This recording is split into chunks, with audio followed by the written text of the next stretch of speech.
I was prevented from having any surgery with him whatsoever.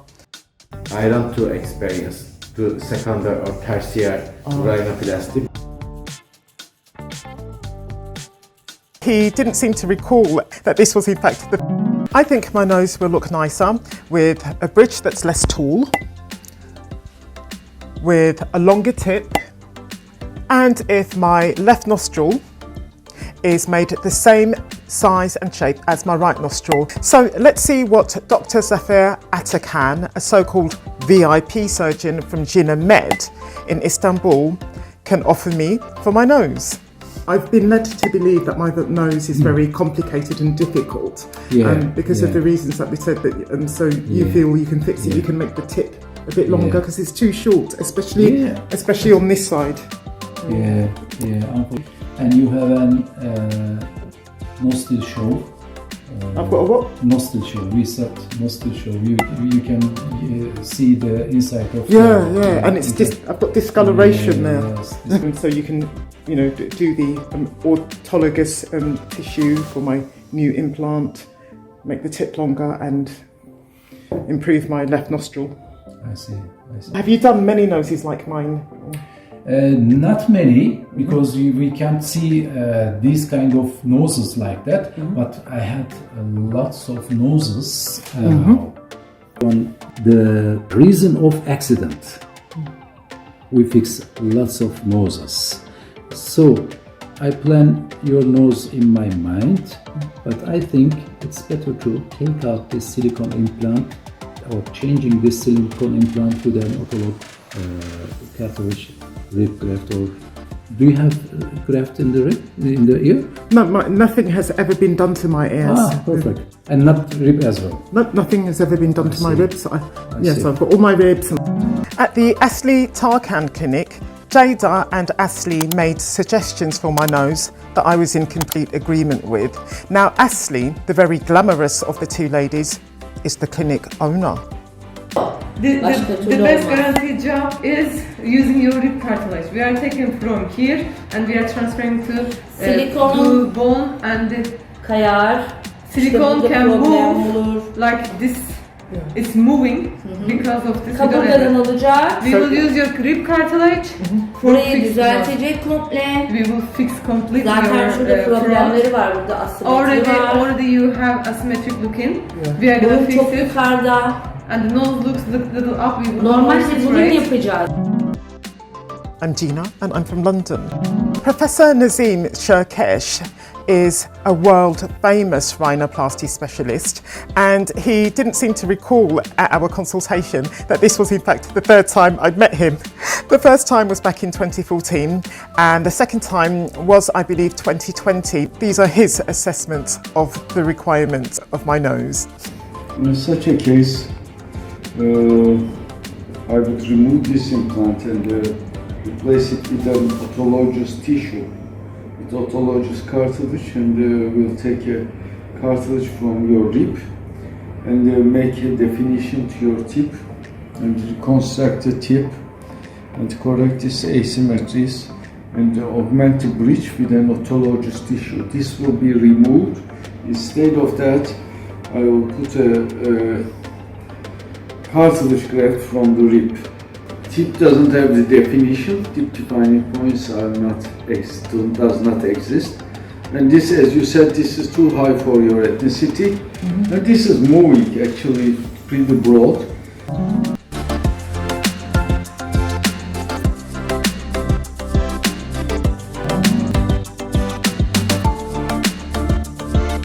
Like all the surgeons that I went to see, Dr. Akin Inaloz from Aesthetic International suggested using rib cartilage to make a brand new implant for my nose. We don't use it. We don't use silicone bridge. We use your cartilage. That's fine. This consultation where my nose was concerned was largely fruitless because of this. That's something you can do. I don't to experience to secondary or tertiary rhinoplasty, but Dr. Cenk is very experienced. Another surgeon who educated me about what my silicone implant is doing to my nose is Dr. Arda from Mwah. Dr. Arda is a plastic and reconstructive surgeon.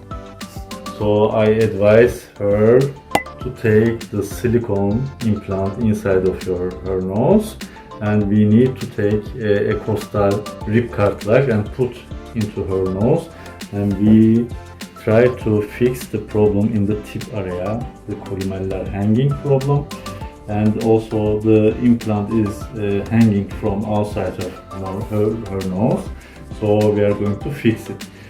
Professor Bayram from American Aesthetic was the only surgeon to ask me what he asks me here. Do you have any breathing problem? No. The thing is, I actually hadn't raised my nose job with Professor Bayram. At that point, I was determined to find a rhinoplasty specialist for my third nose job. This is nose job number 2, because as far as I was concerned, the whole reason I was in the position of wanting a third rhinoplasty was because I hadn't gone to a rhinoplasty specialist for my first nose job. Also, when Professor Bayram showed me his pictures of rhinoplasties, I wasn't convinced that he had the skill to give me the sort of outcome with my third rhinoplasty that I was after. In the end though, it didn't matter whether I wanted Professor Bayram to do my nose or not, because I was prevented from having any surgery with him whatsoever. Dr. Gökhan Temiz said that he could do my nose, but he said that that would be the only procedure that he could do in that session of surgery. He couldn't combine it with anything else, because as you may know from previous videos, I have a whole shopping list of procedures. He said it's too long and too complex. He would need to concentrate just on that. And that was in keeping with what 5 of the other 6 surgeons had said. One surgeon though said that he would be able to do it along with all my other facial surgeries. Dr. Gökhan Temiz said that just doing my nose alone would take at least 4 hours. And also, as I recall it, Dr. Arda from Mwah said the same thing. He said it would take hours and it would be something he would do on its own, no other procedures at the same time. Dr. Zafir said he could do my nose along with all my many other facial procedures, and that he would have it all done in no more than 6 hours. Ah, that's good. If I could have everything except the hair transplant done, you know, so the threads, if I'm going to have them, the throat and neck, the nose, the chin. That'd be fantastic. Yes, okay, it takes on my hand approximately 6 hours max. Okie doke. There's this fantastic video of mine that you really need to watch next. Thank you so much for your time with this video. Hope to see you again soon. Bye.